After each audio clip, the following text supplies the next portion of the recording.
So this is how you cook a lovely Bengali egg curry. So you boil the egg, and the best way to boil the egg is you make hot water and boiling water and then pour it, and it takes only 10 minutes after that.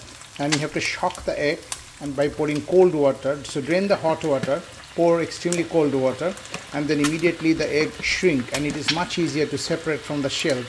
Okay, so then you put a stabbing knife and slice it so that it doesn't explode when you're trying to fry it.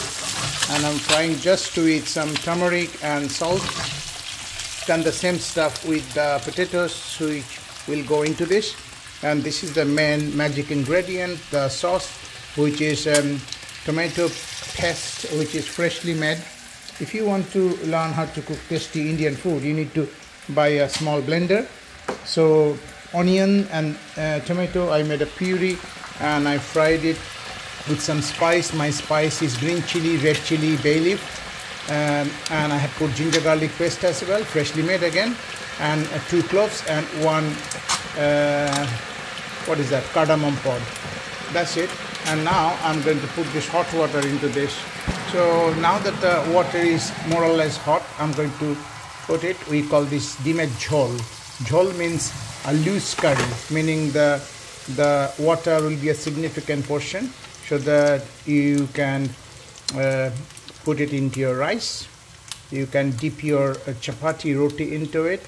So now Indian cooking is a lot about stirring it, churning it, frying it, and that's the magic of Indian cooking.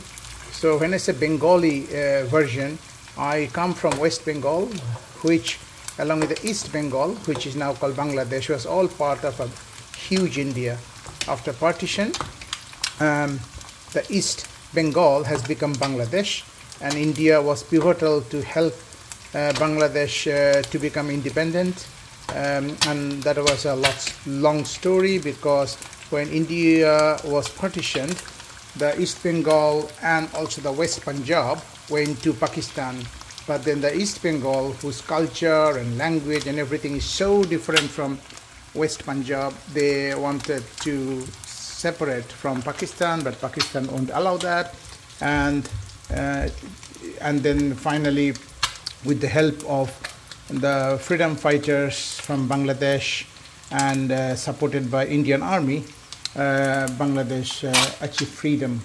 So that was huge. And the main thing, would you believe, what prompted all this rebellion is Bengali language, because they didn't want to accept a non-Bengali language as the official language for Bangladesh or East Bengal. So how closely we hold our language to us. So East Bengal, which is now Bangladesh, and West Bengal, we speak the same language, Bangla, and our food culture is very, very similar.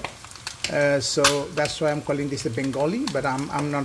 A lot of people ask me, when you say Bengali, do you mean you are from Bangladesh? I said, you can say that, because my father originally grew up childhood education from Dhaka University, but a lot of Hindus, they left the country and migrated to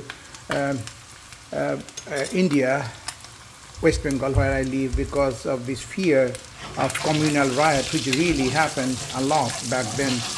Anyway, so my egg is ready. So now the egg is going to go into this lovely magic potion. And now I'm going to bring everything to life by boiling this a bit more. And let me see if my potatoes are ready to be dropped into this magic potion. And the problem is, because I'm doing a fasting Ramadan, like my Muslim colleagues in the hospital, and friends outside the hospital, I cannot taste this. So I have to rely on my years of wisdom about proportion of salt and sugar and sourness, because I'm going to squeeze this into this with a device that I called squeezer. I think my potatoes are done, so I'm going to drop them after draining the oil a little bit into my dim means egg, dimet jhol we call it, egg curry if you want to call it.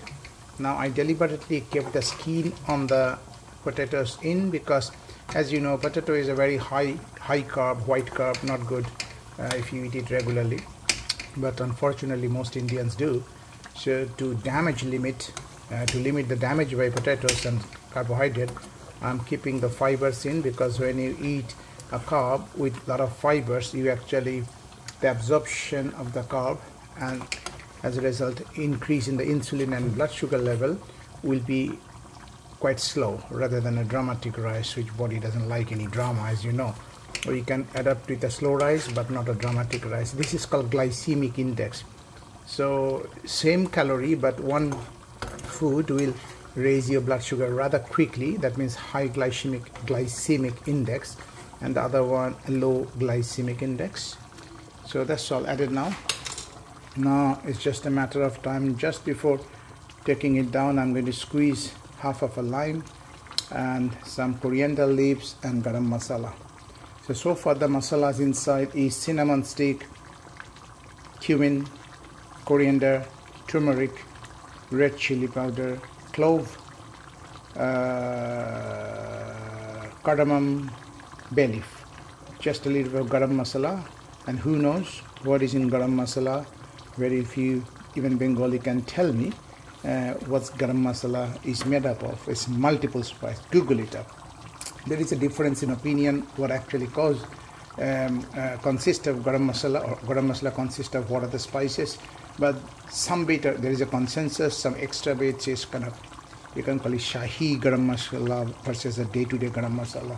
So my garam masala is, where is it? Here, which is not coated. So now that it is almost done, I'm focusing my attention to the paneers, which I'm frying very lightly so that the edges are just browned, and then I'm going to think about what I'm going to do with it.